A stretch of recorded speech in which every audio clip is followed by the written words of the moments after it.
Salut les petits potes, alors aujourd'hui présentation du jeu de société Detective Club.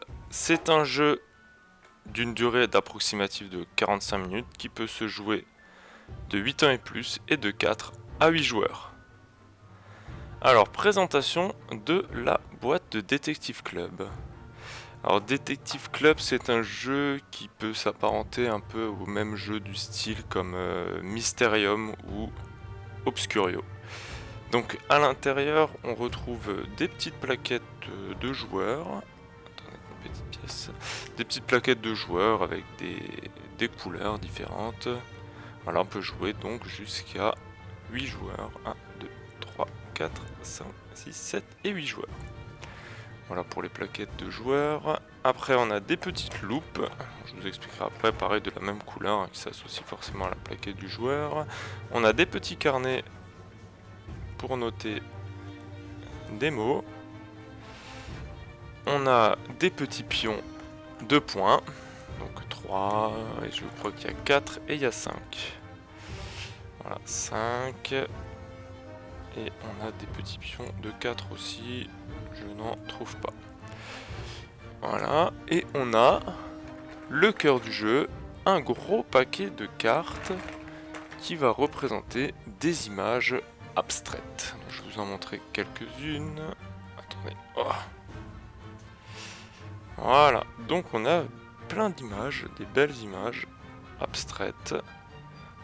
Voilà, on a donc, un arbre avec des yeux. On a, ouais, ici c'est une tour avec une écharpe. Voilà, c'est un thermomètre même. Voilà, on a vraiment plein d'images. Vraiment, vraiment sympa comme image. C'est vraiment bien illustré. On a vraiment plein d'images abstraites qui vont nous servir en fait à laisser notre imagination jouer à ce jeu. Parce que oui, ce sera un jeu où on va beaucoup jouer sur l'imagination de chacun pour faire représenter en fait un mot. Donc, quel est le but de Detective Club? Alors le but de Detective Club, ça va être de retrouver le voleur de rêve. Parce que oui, dans ce jeu, il va y avoir les détectives qui doivent retrouver le voleur de rêve, l'informateur qui doit aider le voleur à passer inaperçu et le voleur qui ne doit pas se faire reconnaître. Donc, en début de partie, on va définir le premier informateur. Donc l'informateur, qu'est-ce qu'il va faire? Donc il y aura au centre de la table les cartes. Donc l'informateur, lui, va piocher 6 cartes. Il pioche 6 cartes et il les regarde. Et dans ces 6 cartes, il va devoir trouver un mot qu'il va pouvoir faire deviner aux autres sans le dire. Donc par exemple, là-dedans, 2 cartes qui se ressemblent à peu près. Donc on va dire, animaux. Parce que là je vois j'ai un chien, là j'ai un chat avec un poisson, j'ai 2 cartes qui ressemblent.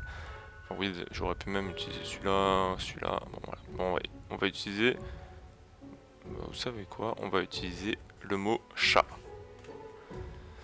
Donc j'ai choisi pour moi le mot chat. Donc j'ai 2 cartes qui représentent ce mot. Et maintenant le but ça va être de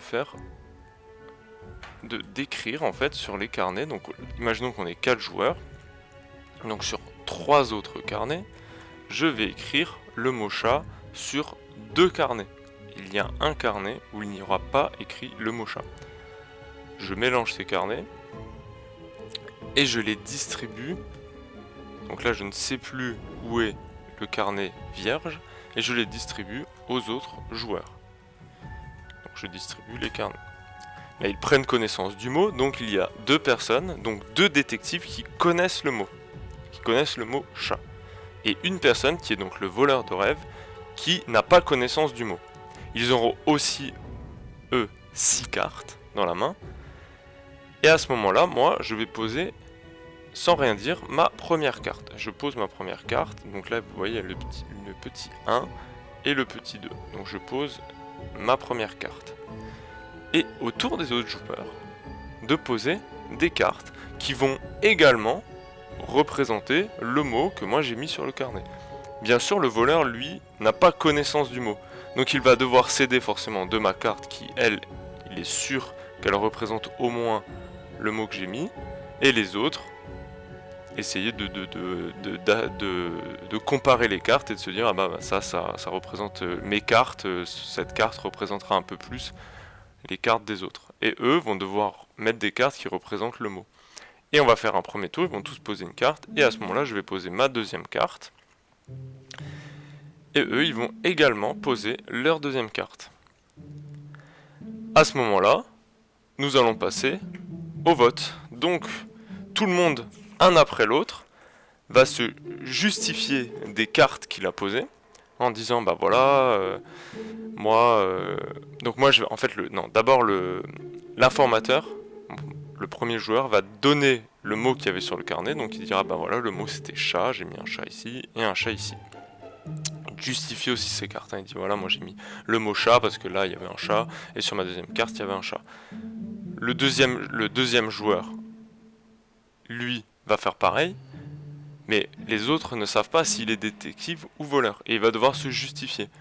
Le jaune se justifie aussi de ses cartes, et le rouge se justifie lui aussi de ses cartes. Et à ce moment-là, les détectives, donc les joueurs, vont voter entre eux qui, pour eux, est le voleur de rêve.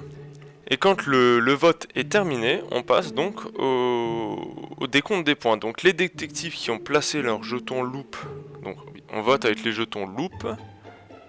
Voilà. Donc, dès que les détectives qui ont placé leur jeton loupe devant le voleur marquent 3 points. Donc si maintenant, donc on retourne, hein, donc c'était lui qui n'avait pas le mot chat. Donc imaginons que le violet lui avait voté pour le rouge, il marque 3 points. S'il n'y a qu'un seul jeton sur le marqueur du voleur, ce dernier marque 5 points et l'informateur 4 points. Donc si maintenant le jaune n'avait pas voté aussi pour le rouge, mais il avait voté pour le bleu, il dit, ah non, je suis sûr que c'est toi. Il dit, mais non, c'était le rouge, et en fait, le jaune a voté aussi pour le bleu, donc il n'y a qu'un pion, il n'y a qu'une loupe sur le joueur rouge. À ce moment-là, donc le joueur rouge, qui était le voleur, marque 5 points, et l'informateur, donc la personne qui a mis le mot, lui, marque 4 points. L'informateur, en fait, joue avec le voleur. Donc le but, c'est qu'il mette des mots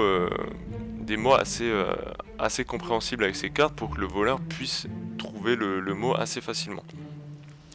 Et s'il y a au moins 2 jetons sur le marqueur du voleur, alors il ne marque aucun point. Et donc si le jaune et le bleu avaient voté pour le rouge et l'informateur, donc le voleur et l'informateur ne marquaient aucun point, et les détectives, eux, marquaient tous les deux 3 points. Donc voilà, c'est les règles très simples de Detective Club, hein. Il suffit donc d'avoir un informateur. La partie s'arrête quand toutes les personnes ont été informateurs, et à ce moment-là, on calcule les points de victoire, et la personne qui a marqué le plus de points a gagné la partie. Donc voilà, c'est un jeu très simple, très sympa, qui se joue très bien de 4, 6, 7, 8 joueurs. On rigole beaucoup. On va laisser vraiment notre imagination, on laissera cours à notre imagination pour trouver des mots, trouver des cartes qui représentent, bien sûr, les gens qui vont se justifier. Eux n'auront pas forcément des cartes avec des chats. Imaginons que cette personne-là n'avait pas ces 2 cartes, mais avait 2 autres cartes, et que le mot c'était chat. Bon voilà, il peut mettre le chien, il va pouvoir mettre une autre carte et se dire, et quand il se justifiera, il dira, bah voilà, moi j'ai mis cette carte, parce que ça m'a fait penser au chat, le chien qui poursuit le chat, ou des choses comme ça. Les autres ne sauront pas qu'il a vraiment le mot chat, et donc ils vont essayer de lui dire, mais non, mais attends, tu racontes n'importe quoi. Donc vraiment, c'est un jeu très sympa à faire en groupe, les règles sont très simples, la mise en place est très simple, en plus il est très très joli, le design des cartes était vraiment sympa, donc je vous le conseille. Donc voilà, c'était la présentation du jeu Detective Club. J'espère que vous avez aimé la vidéo. N'oubliez pas de mettre un pouce bleu si vous avez aimé la vidéo, de vous abonner à ma chaîne, et à plus pour une nouvelle vidéo.